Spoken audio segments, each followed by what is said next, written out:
Hello dear students, my name is Shweta Mishra and welcome to all of you our study YouTube channel Road to Success। जहाँ पर हम बात कर रहे थे सोशियोलॉजी सब्जेक्ट की, जहाँ पर हमने अभी तक मोस्ट इंपॉर्टेंट क्वेश्चन आंसर्स कुछ वन लाइनर फॉर्म में, कुछ एमसीक्यू की फॉर्म में सॉल्व किए हैं।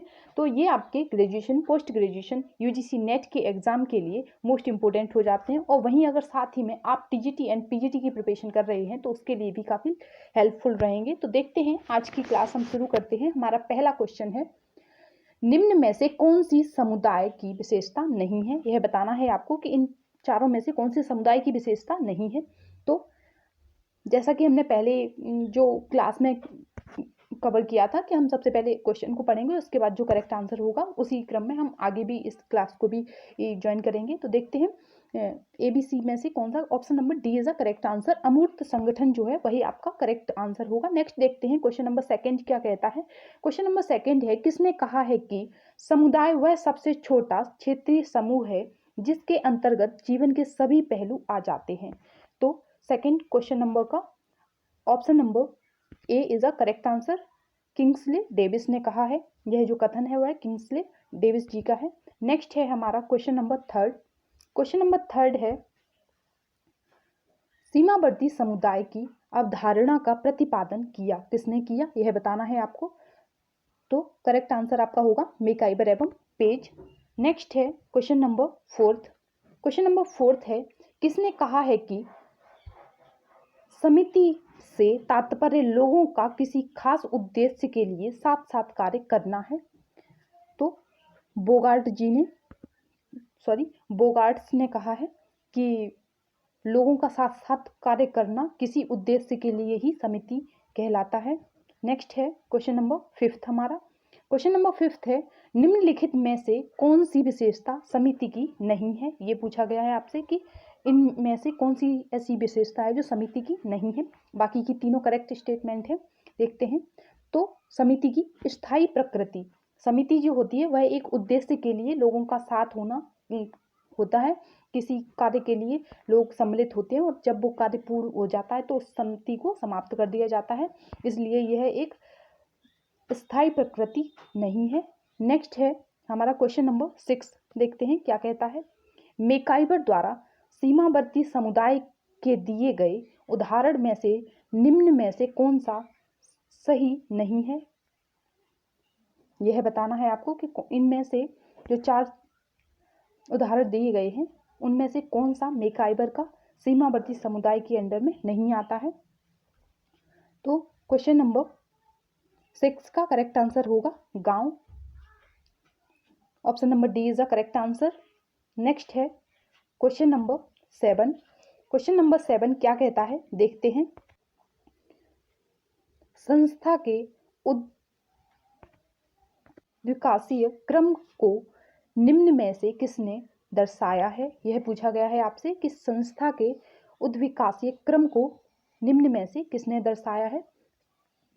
तो समनर जो है उन्होंने ही संस्था के उद्विकास के बारे में बात की है। नेक्स्ट है हमारा क्वेश्चन नंबर 8। क्वेश्चन नंबर 8 है, समूह द्वारा ग्रहण किए गए व्यवहार या आदत को कहते हैं, क्या कहते हैं, यह बताना है आपको। जन रीतियां is a correct answer. Next question है हमारा क्वेश्चन नंबर 9। क्वेश्चन नंबर 9 क्या कहता है, देखते हैं। किसका कथन है कि संस्थाएं चरम जन रीतियां होती हैं, यह पूछा गया है आपसे कि इन समाजशास्त्रियों में से यह किसका कथन है कि संस्थाएं चरम जन रीतियां होती हैं। तो समनर का कथन है ये। नेक्स्ट है क्वेश्चन नंबर 10, देखते हैं क्वेश्चन नंबर 10 क्या कहता है। पार्सन्स ने समाज के अस्तित्व की पूर्व शर्त के रूप में जिन 5 संस्थाओं की चर्चा की है निम्न में से सही है। नंबर 1 है परिवार, नंबर 2 है आपका अर्थव्यवस्था, और नंबर 3 है आपका राज्य व्यवस्था, नंबर 4 है शिक्षा, और नंबर 5 है आपका धर्म। तो क्या ये पांचों हैं, तो सही आंसर हो जाएगा सभी, यानी कि ये सभी सही हैं। नेक्स्ट है क्वेश्चन नंबर 11। क्वेश्चन नंबर 11 क्या कहता है, देखते हैं। फोकवेज नामक पुस्तक के लेखक हैं, यह बताना है आपको कि फोकवेज नामक पुस्तक के लेखक कौन हैं। तो Sumner is a correct answer. Next है क्वेश्चन नंबर 12, गांव निम्न में से किसका उदाहरण है? यह बताना है आपको कि गांव जो है वह निम्न में से किसका उदाहरण है, तो समुदाय का। नेक्स्ट है क्वेश्चन नंबर 13। क्वेश्चन नंबर 13 क्या कहता है? संस्था है। संस्था क्या है? संस्था एक कार्य प्रणाली की व्यवस्था है। नेक्स्ट है क्वेश्चन नंबर 14। देखते हैं किसने संस्था को दो भागों में स्वनिर्मित एवं निर्मित में विभाजित किया है? यह बताना है आपको कि किसने संस्था को दो भागों में विभाजित किया है, तो इसका भी करेक्ट आंसर हो जाएगा Sumner is a correct answer. Next देखते हैं क्वेश्चन नंबर 15 क्या कहता है? किसने कहा है कि जन रीतियों को वैकल्पिक रूप से प्रथा कहा जा सकता है? यह कथन किसका है? तो option number A is a correct answer. Alex Inkeles ने ही ये कहा है। यह कथन किसका है? एलेक्स इंकेल्स का। देखते हैं नेक्स्ट क्वेश्चन क्या कहता है। क्वेश्चन नंबर 16 है। क्वेश्चन नंबर 16 है आपका, निम्न में से किसने संस्था को मूलभूत एवं सहायक में विभाजित किया है? किसने किया है? तो बेलार्ड ने किया है। नेक्स्ट है क्वेश्चन नंबर 17। क्वेश्चन नंबर 17 है आपका, निम्न में से कौन सा कथन सही नहीं है? यह बताना है आपको कि निम्न में से कौन सा कथन सही नहीं है। तो संस्था मूर्त होती है जबकि समिति अमूर्त होती है। यह जो कथन है आपका वह सही नहीं है। नेक्स्ट है क्वेश्चन नंबर 18। क्वेश्चन नंबर 18 कहता है, किसने कहा है कि हम समितियों के सदस्य होते हैं, संस्थाओं के नहीं? यह कथन किसका है? तो मेकाइबर एवं पेज का यह कथन है। नेक्स्ट है क्वेश्चन नंबर 19। क्वेश्चन नंबर 19 क्या कहता है? देखते हैं, निम्न में से कौन सी एक समिति नहीं है? यह बताना है आपको कि इनमें से कौन सी एक समिति नहीं है। तो बस स्टॉप पर खड़े लोग जो हैं वह एक समिति नहीं है। बाकी की तीनों स्टेटमेंट जो दी गई हैं वह समिति में सम्मिलित होती हैं। देखते हैं क्वेश्चन नंबर 20 क्या कहता है? पूर्ण संस्था की अवधारणा किसने प्रस्तुत की? यहाँ आपको बताना है कि पूर्ण संस्था की जो अवधारणा है वह किसने प्रस्तुत की? तो इरविंग गॉफमैन ने ही पूर्ण संस्था की अवधारणा प्रस्तुत की है। इसी के साथ में हमारी समुदाय समिति एवं संस्था जो टॉपिक है उसके 20 मोस्ट इंपोर्टेंट क्वेश्चंस को हमने अभी तक कवर किया है। अब हम देखते हैं नेक्स्ट टॉपिक। अब जो हमारा टॉपिक है उस टॉपिक का नाम है सामाजिक समूह यानी कि social group. Question number first है हमारा सोशल ग्रुप में, किसने कहा है कि समाजशास्त्र वह विज्ञान है जो समूहों का अध्ययन करता है? तो Johnson is a correct answer. Next है हमारा question number second. Question number second कहता है कि सामाजिक समूह के लिए आवश्यक शर्त है, कौन सी आवश्यक शर्त है यह बताना है आपको। तो सामाजिक संबंध ही आपकी आवश्यक शर्त है, किसके लिए? सामाजिक समूह के लिए। नेक्स्ट क्वेश्चन है क्वेश्चन नंबर थर्ड, क्या कहता है? देखते हैं, जो एक जगह एकत्रित न हो और न ही आपस में अंतःक्रिया करते हों किंतु कुछ समानता रखने वाले लोगों के लिए समूह को कहा जाता है। क्या कहा जाता है ऐसे लोगों को जो ना ही तो आपस में समानता रखते हों और ना ही आपस में अंतःक्रिया करते हों? तो इनको कहा जाता है सामाजिक श्रेणी। ये सामाजिक श्रेणी में आते हैं। नेक्स्ट है question number fourth. Question number fourth क्या कहता है? देखते हैं, अर्ध समूह या आभासी समूह की अवधारणा का प्रतिपादन किया, किसने किया यह बताना है आपको। तो बोटोमोर ने इसका प्रतिपादन किया है। नेक्स्ट है क्वेश्चन नंबर फिफ्थ। देखते हैं क्वेश्चन नंबर फिफ्थ क्या कहता है, किसने कहा है कि जब दो या दो से अधिक व्यक्ति एकत्रित होते हैं एवं एक दूसरे पर प्रभाव डालते हैं तो सामाजिक समूह का निर्माण होता है? तो ऑगबर्न एवं निमकॉफ का ये कहना है, ये जो स्टेटमेंट है ये इन्होंने दिया है। तो क्वेश्चन नंबर फिफ्थ का करेक्ट आंसर क्या हो जाएगा? Option number A is a correct answer. Next है क्वेश्चन नंबर 6। देखते हैं क्वेश्चन नंबर 6 क्या कहता है, बोटोमोर द्वारा व्याख्यात अर्ध समूह के अंतर्गत निम्न में से कौन सा उदाहरण शामिल नहीं है? यह पूछा गया है कि इनमें से कौन सा ऐसा उदाहरण है जो शामिल नहीं है, तो गांव is a correct answer. Next है क्वेश्चन नंबर 7। क्वेश्चन नंबर 7 है हमारा, प्राथमिक समूह की अवधारणा किसने दी? यह बताना है आपको कि प्राथमिक समूह की अवधारणा किसने दी है, तो C.H. कूले जी ने प्राथमिक समूह की अवधारणा दी है। नेक्स्ट है क्वेश्चन नंबर 8। क्वेश्चन नंबर 8 है हमारा, निम्न में से किसने द्वितीयक समूह को शीत जगत कहकर संबोधित किया है? यह बताना है, तो P.H. लेडिस ने ही इसके बारे में बात की है।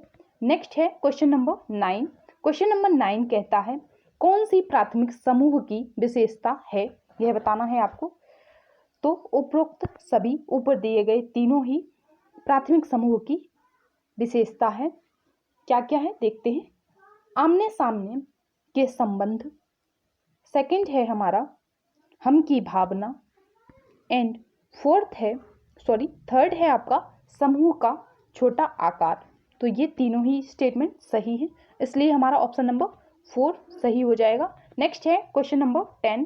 क्वेश्चन नंबर 10 है हमारा, सोशल ऑर्गेनाइजेशन नामक पुस्तक के लेखक कौन है?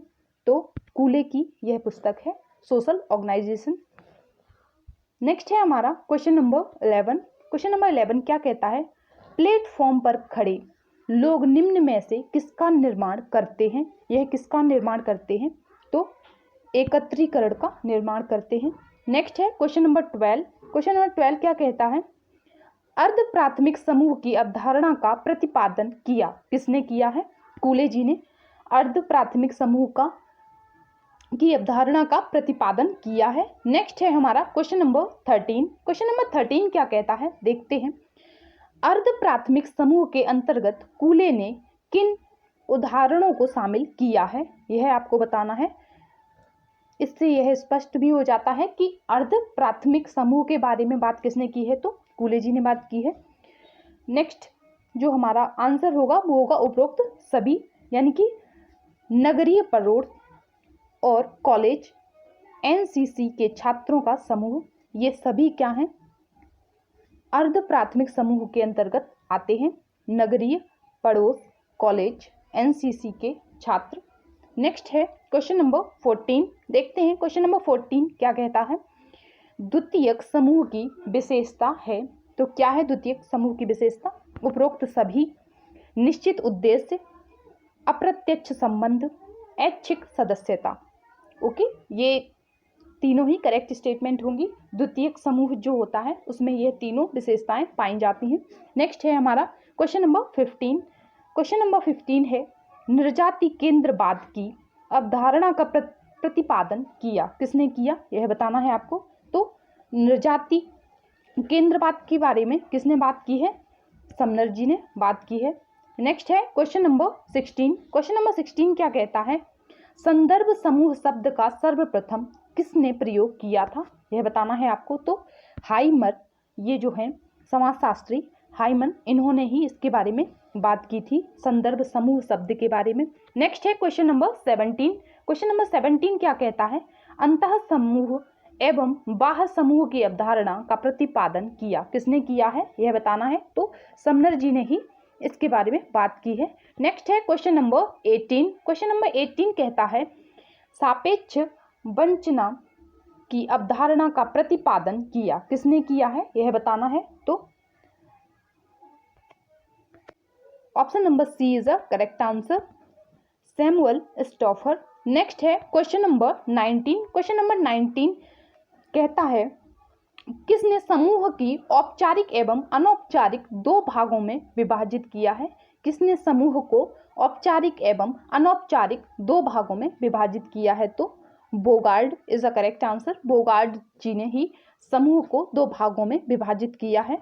नेक्स्ट है हमारा क्वेश्चन नंबर 20। क्वेश्चन नंबर 20 कहता है, किसने समूह को ऊर्ध्वाधर एवं क्षैतिज दो भागों में विभाजित किया है? तो मिलर जो हैं उन्होंने दो भागों में विभाजित किया है। नंबर 1 है आपका ऊर्ध्वाधर एवं नंबर 2 है आपका क्षैतिज। नेक्स्ट है क्वेश्चन नंबर 21।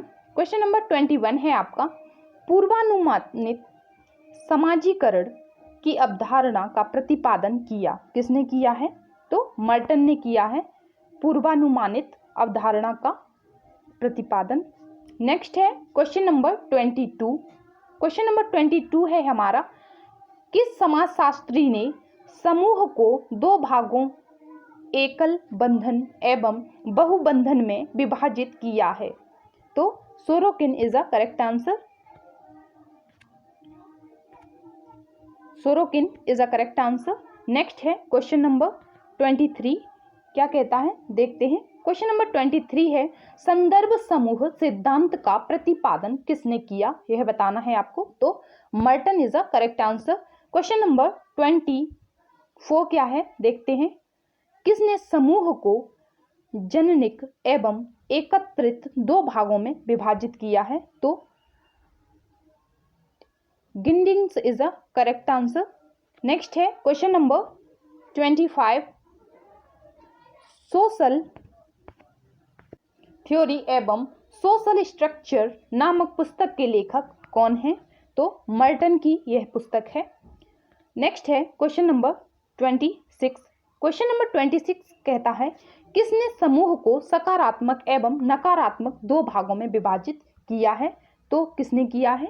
न्यूकोम्ब ने इसे सकारात्मक एवं नकारात्मक दो भागों में विभाजित किया है, न्यूकोम्ब जी ने। इसी के साथ में सामाजिक समूह सोशल ग्रुप के हमारे मोस्ट इंपोर्टेंट 26 क्वेश्चन हमने कवर किए हैं अभी तक। गाइस, अगर आपको क्लास पसंद आ रही है तो आप प्लीज़ वीडियो को लाइक कीजिए, अपने फ्रेंड्स के साथ में शेयर कीजिए, जिससे से ज़्यादा लोगों की हेल्प हो सके। जिन लोगों का भी सोशियोलॉजी का टीजीटी, पीजीटी, यूजीसी नेट या ग्रेजुएशन या पोस्ट ग्रेजुएशन की प्रिपरेशन कर रहे हैं, तो उनके लिए ये क्लास मोस्ट इम्पोर्टेंट हो जाएगी, क्योंकि ये आपकी जो क्वेश्चन पेपर हैं वो आपके प्रीवियस ईयर के क्वेश्चंस हैं, जो आपको बार बार एग्जाम में हूबहू ऐसे ही देखने को मिलते हैं और आने वाले एग्जाम्स में संभावित हैं कि ये क्वेश्चन आ सकते हैं। तो इसी के साथ में हमारा ये टॉपिक यहीं पे समाप्त होता है। नेक्स्ट देखेंगे, नेक्स्ट टॉपिक क्या है हमारा, देखते हैं। अब जो हमारा टॉपिक है वह है विवाह यानी कि मैरिज। तो देखते हैं मैरिज है क्या है। मैरिज संस्था है, समिति है, समाज है या समुदाय है? तो मैरिज जो विवाह है आपका वह एक संस्था है। क्वेश्चन नंबर 2 क्या कहता है देखते हैं। क्वेश्चन नंबर 2 है हमारा, किसने कहा है कि वह स्त्री पुरुष जो पारिवारिक जीवन में प्रवेश कराने की एक संस्था है? यह किसका कथन है? तो बोगार्ट्स का एक यह कथन है। जो विवाह है वह क्या है? स्त्री एवं पुरुष को पारिवारिक जीवन में प्रवेश कराने की एक संस्था है। नेक्स्ट है क्वेश्चन नंबर 3। क्वेश्चन नंबर 3 क्या कहता है? हिस्ट्री ऑफ ह्यूमन मैरिज नामक पुस्तक के लेखक हैं। हिस्ट्री ऑफ ह्यूमन मैरिज नामक पुस्तक के लेखक हैं कौन हैं? तो Westermarck is the correct answer, option number B. Next है हमारा क्वेश्चन नंबर 4। क्वेश्चन नंबर 4 है हमारा, जीपी मडार्क के अनुसार विवाह के उद्देश्य हैं। कौन कौन से उद्देश्य हैं विवाह के? तो उपरोक्त सभी, यानी कि यौन संतुष्टि, आर्थिक सहयोग, बच्चों का पालन, यह सभी विवाह के उद्देश्य हैं। नेक्स्ट है क्वेश्चन नंबर 5। किसने कहा है कि विवाह की जड़ें परिवार में हैं न कि परिवार की विवाह में? यह स्टेटमेंट किसका है? तो वेस्टरमार्क का ही यह स्टेटमेंट है। नेक्स्ट है क्वेश्चन नंबर 6। क्वेश्चन नंबर 6 क्या कहता है? पति या पत्नी की मृत्यु या तलाक के बाद जो विवाह होता है उसे कहते हैं, क्या कहते हैं? क्रमिक एक विवाह। क्या कहते हैं? क्रमिक एक विवाह। नेक्स्ट है क्वेश्चन नंबर 7। क्वेश्चन नंबर 7 कहता है, किसने कहा है कि एक विवाह ही विवाह का सच्चा स्वरूप है, रहा था और रहेगा? यह कथन किसका है यह बताना है आपको। तो यह कथन मेलिनोव्स्की का है। नेक्स्ट है क्वेश्चन नंबर 8। क्वेश्चन नंबर 8 है आपका, पत्नी की मृत्यु के बाद उसकी बहन से विवाह को कहा जाता है? क्या कहा जाता है? Option A, B, C, D में से कौन सा करेक्ट आंसर होगा? Option number D is a correct answer, sororate. क्या कहा जाता है? सोरोरेट। नेक्स्ट है क्वेश्चन नंबर 9। क्वेश्चन नंबर 9 कहता है विशेष विवाह अधिनियम जो किसी भी धर्म में विवाह की इजाजत देता है पारित हुआ, कब पारित हुआ? तो 1954 में यह पारित हुआ था। नेक्स्ट है क्वेश्चन नंबर 9। क्वेश्चन नंबर 9 है आपका विवाह नियम एवं कायदा है जो पति एवं पत्नी के अधिकार, कर्तव्य एवं विशेषाधिकार की व्याख्या करता है। यह कथन किसका है? यह आपको बताना है। तो यह कथन जो है वो आपके ऑप्शन नंबर सी, लुंडबर्ग का है। नेक्स्ट है क्वेश्चन नंबर 11। क्वेश्चन नंबर 11 कहता है निम्न में से किस जनजाति में भ्रातृक बहुपति विवाह पाया जाता है? यह बताना है आपको कि भ्रातृक बहुपति विवाह किस में पाया जाता है? तो टोडा जनजाति में यह होता है। नेक्स्ट है क्वेश्चन नंबर 12। क्वेश्चन नंबर 12 कहता है आपका दी मदर नामक पुस्तक के लेखक हैं। दी मदर नामक पुस्तक के लेखक कौन है? यह बताना है आपको। तो ब्रीफहोल्ट is the correct answer, option number A. Next है क्वेश्चन नंबर 13। निम्न में से कौन सी जनजाति एक विवाही है? यह आपको बताना है कि इनमें से जो नीचे दिए गए विकल्प हैं उनमें से कौन सी एक जनजाति है जो एक विवाही है? तो खासी is a correct answer. Next question है हमारा क्वेश्चन नंबर 14। यदि किसी लड़की का विवाह अपने से निम्न जातीय परिस्थिति के लड़के से होता है तो इसे कहा जाता है? क्या कहा जाता है? प्रतिलोम विवाह। और वही हमने आपसे पहले जो क्वेश्चन डिस्कस किया था उसमें हमने आपको बताया था कि अगर किसी लड़के का विवाह निम्न जाति की स्त्री के साथ होता है, लड़की के साथ होता है, तो उसे अनुलोम विवाह कहेंगे। नेक्स्ट है आपका क्वेश्चन नंबर 15। क्वेश्चन नंबर 15 है आपका वह नियम जो निश्चित सीमा समूह के भीतर विवाह का निषेध करता है उसे क्या कहते हैं? यह बताना है आपको। Option number A, option number B, option number C, option number D, कौन सा करेक्ट होगा? तो option number B is a correct answer. Next है हमारा आज की क्लास का ये जो विवाह टॉपिक था उसका ये लास्ट क्वेश्चन था। अब हम जो क्वेश्चंस कवर करेंगे वो दूसरे टॉपिक का करेंगे। तो आज की क्लास को यहीं पर स्थगित करते हैं, नेक्स्ट देखेंगे नेक्स्ट क्लास में। Thank you for watching. अच्छे से स्टडी करिए। आपका यूजीसी नेट सोशियोलॉजी जिन लोगों का भी एग्ज़ाम रह गया है बहुत जल्दी एडमिट कार्ड आने वाले हैं, तो आप लोग अच्छे से प्रिपरेशन करिए, पढ़ाई करते रहिए और टेंशन ज़्यादा लेने की ज़रूरत नहीं है, बस अच्छे से स्टडी करिए and all the best for your exam. Bye bye and take care. Thank you for watching again.